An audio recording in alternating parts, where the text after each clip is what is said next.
ሰላም እንዴት ናችሁ? ወደ ዋናው ቪዲዮ ከማለፌ በፊት አንድ ማስተላለፍላችሁ መልእክት አለ።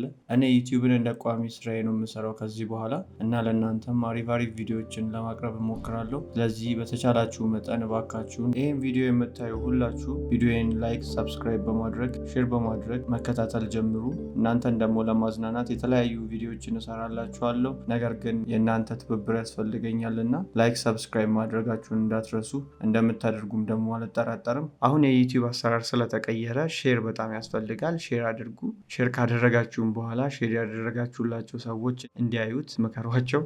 ሙቪ ፕሮዲስ እናደርጋለን። ስለዚህ ይህንን ቻናል ትልቅ እናድርገው። አመሰግናለሁ።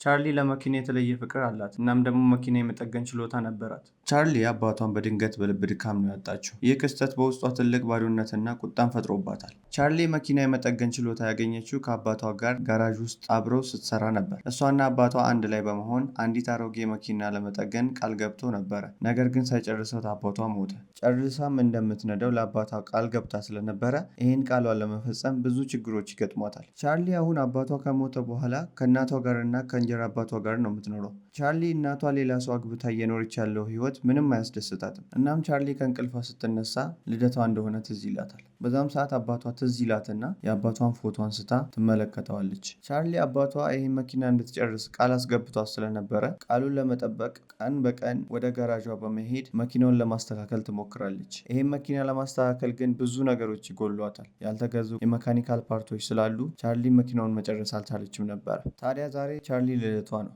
ቻርሊ መኪናውን እንዳልጨረሰችው እናቷ ስለምታውቅ በልደቷ ቀን ስጦታ ታቀርብልኛለች ብላ በማሰብ ቻርሊ ትጠብቅ ነበረ። ከዛም ከእንቅልፏ ትነሳና ፊቷን በመተጣጠብ እናቷ ያቀረበችላትን ስጦታ ለማየት ትሄዳለች። በምትሄድበት ሰዓት ግን ያልጠበቀችው ነገር ነበር የሆነው። ቻርሊ እናቷ ትገዛልኛለች ብላ ያሰበችውን ሳይሆን ሳይክል ስትነዳ ለጥንቃቄ ብላ ሄልሜት ነበር የገዛችላት። ይሄም በጣም ያበሳጫታል። የእንጀራ አባቷ ደግሞ መጽሐፍ ነበር የገዛላት። ይሄ ደግሞ የበለጠ አናደዳት። ታዲያ በእናቷና በእንጀራ አባቷ ብትበሳጭም የሞተውን የአባቷን ቃል ለመፈጸም ተስፋ አልቆረጠችም ነበር። በዚህ ሰዓት ነበር የራሷን ስራ ለመስራት የወሰነችው። ከወሰነችም በኋላ የሎሚ ጭማቂዎችን በተለያዩ ቦታዎች ላይ በመዘዋወር ለመሸጥ ወሰነች። ከዛም በዚህ ስራ ብዙ ከቆየች በኋላ ብዙ ትርፍ ማግኘት ስላልቻለች በስራው ተስፋ እየቆረጠች መጣች። ነገር ግን በሰራችው ስራ ትንሽ ብርን አጠራቅማ ስለነበረ ከአያቷ የአሮጌ መኪኖች ማጠራቀሚያ ሄዳ የተለያዩ ማሽነሪዎችን ለመግዛት ወሰነች። በምትሄድበትም ወቅት አንድ ቢጫ የተሸፈነ መኪና ታያለች። ካየችውም በኋላ የቤት ያለውን መኪና ሰርቼ መጨረስ ባልችልም ይህንን መኪና በገዛው እንኳን የአባቴን ቃል መጠበቅ ይሆንልኛል ብላ አሰበች እና መኪናውን ለመውሰድም ወሰነች። አያቷን ትሄድና መኪናውን እንዲሰጣት ትለምነዋለች። አያቷ ግን አይሆንም ይላታል። እሷን በመመለስ እባክህን አያቴ ይህን መኪና ከሰጠኸኝ እኔ ደግሞ በነፃ ጋራጅ ውስጥ አገለግላለሁ ትላለች። እናም አያቷና እሷ በዚህ በመስማማት መኪናዋን ይሰጣታል። በጣም በመደሰትም ወደ ቤቷ ተወስደዋለች። በወሰደችውም ጊዜ መኪናው መንገድ ላይ እንግዳ የሆነ ድምፅ ሲያሰማ ስለነበረ ቤት ካስገባችሁ በኋላ ጋራጅ ውስጥ ሄዳ ለመፈተሽ ወሰነች። በስርም ገብታ እየፈተሸችው እያለ እንግዳ የሆነ ነገር ታያለች። መኪናው ታዲያ እንደ ማንኛውም ተራ መኪና ሳይሆን ከስፔስ የመጣ ሮቦት ነበረ።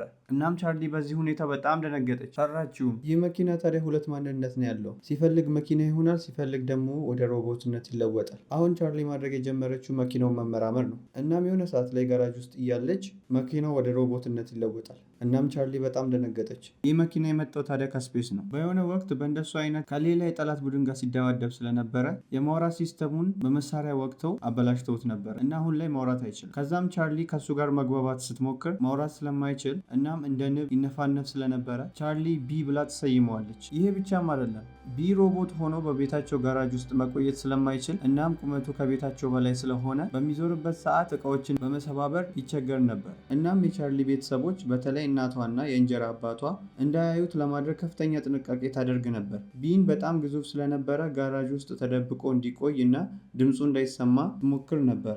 ቢን የድምፅ ሳጥኑ ተሰብሮ ስለነበረ መናገር አይችልም። ቻርሊ ግን በምልክት ቋንቋና በአካል እንቅስቃሴ እንዲረዳት ታደርግ ነበረ። መኪናውን ሬዲዮ በመጠቀም የተለያዩ ዘፈኖችና ቃላቶችን እየቀጣጠለ ሀሳቡን እንዲገልጽ አስተማረችው። ቢን በመጀመሪያ ላይ በጣም ፈርቶና ግራ ተጋብቶ ስለነበረ ቻርሊ ግን ልክ እንደ አንድ የቅርብ ጓደኛ በመቅረብ እንዲረጋጋ አደረገችው። የተሰባበሩ ክፍሎችንም በመጠገን ሞከረች። ከሰው ልጆች ጋርም እንዴት መላመድ እንዳለበት በጣም እየተጠጋች ማስተማር ጀመረች። ቢን በቤቱ ውስጥ እቃዎችን ሲሰባብር ወይንም ችግር ሲፈጥር ለቤተሰቦቿ የተለያዩ ምክንያቶችን እየፈጠረች ተሸፍንለት ነበረ። ይህ ሁኔታ በመካከላቸው ጥልቅ እምነት እንዲፈጥር አድርጓል። አንድ ቀን ትሪፕ የተባለ ጓደኛዋና ሌሎች ተማሪዎች ድግስ አዘጋጅተው ወደ ወንዝ ዳርቻ ሄደው ነበር። እናም እነሱ የያዙት በጣም አዳዲስ መኪኖችንና ቅንጡ የሆኑ መኪኖችን ነበር።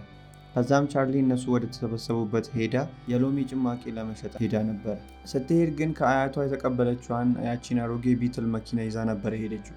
እናም የክፍል ጓደኞቿና ትሪፕ ሲያዩት ዋው ቻርሊ፣ ይሄ ነገር መኪና ነው ወይስ የቆርቆሮ ክምችት? መንገዱ ላይ እንዳይበታተንብሽ ተጠንቀቂ ይልና ይሳለቅባታል። ሌሎችም ከሱ ንግግር በኋላ ይስቁባትና ይሳለቁባት ጀመረ። ከዛም ቻርሊ ከመኪናዋ ትወርድና ትሪፕ፣ መኪና ማለት ውጫዊ ውበቱ ብቻ አይደለም፣ የውስጥ ብቃቱ ነው የሚወስነው ትለዋለች። ትሪፕን በንቀት ብቃት? ይሄ ቢጫ ሎሚ ከእኔ መኪና ጋር ይወዳደራል ማለትሽ ነው ብሎ ይጠይቃታል። እሷም በድፍረት አዎን ትለዋለች። በቃ እንደዛ ከሆነ እንወራረድ ይሏታል። ጓደኞቹም በዚህ ሀሳቡ ይደግፉታል። እሺ እንደዛ ከሆነ ጫፍ ድረስ እንሽቀዳደምና ካሸነፍሽ ለአንድ ወር የሚሆን ነዳጅ ሞላልሻለሁ ይላታል። እኔ ካሸነፍኩ ደግሞ ይህንን አሮጌ መኪና ለብረት መሸጫ ትሰጪዋለሽ ይላታል። ከዛም ቻርሊ ወደ መኪናው ጠጋ ትልና ቢ ስማኝ፣ እነዚህ ሰዎች አንተን እያናደዱህ ነው፣ ማን እንደሆን ካሳያቸው ትለዋለች።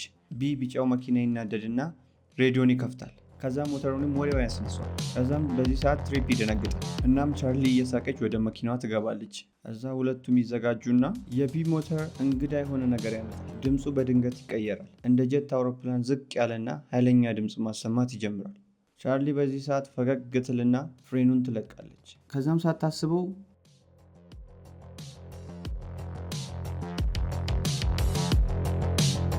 ውድድሩም ይጀምራል።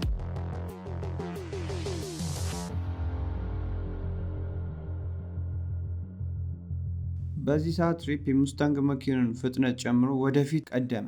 ቻርሊ በዚህ ሰዓት የፍርሃት ስሜት ተሰማት። ካሁን እቀድመዋለሁ እያለች ታስብ ነበር።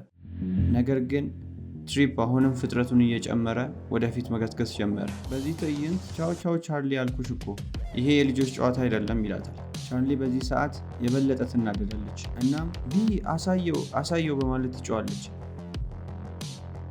በድንገት የባምበልቢ የኋላ ጎማዎች በከፍተኛ ፍጥነት መሽከርከር ጀመሩ። መኪናው እንደ ቀስት ተተኮሰ።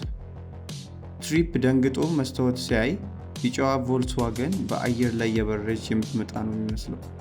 ትሪፕም ምንድን ነው ይሄ መኪና ሮኬት ነው እንዴ በማለት በጣም ይገረማል።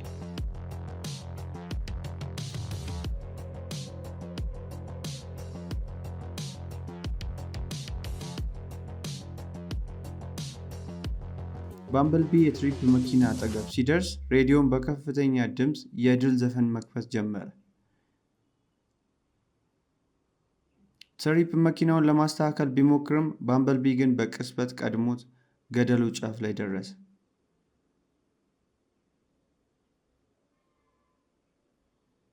ቻርሊም በዚህ ሰዓት መኪናዋን አቁማ ወረደች።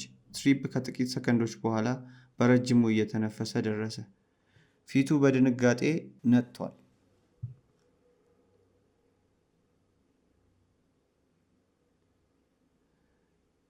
ቻርሊም በኩራት መኪናዋን እየነገፈች እንዴት ነው ትሪፕ ትለዋለች።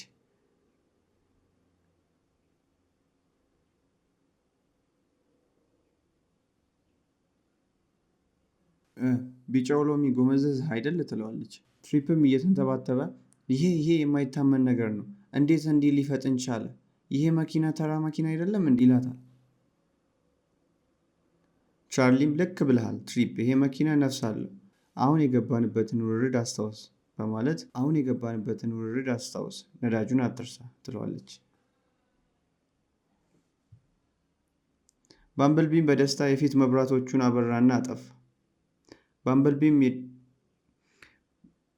ባምበልቢ በደስታ የፊት መብራቶቹን ብልጭ ድርግም እያደረገ ራሱን ማንቀሳቀስ ይጀምራል። ቻርሊም በድል አድራጊነት እየሳቀች ወደ መኪናዋ ገባች።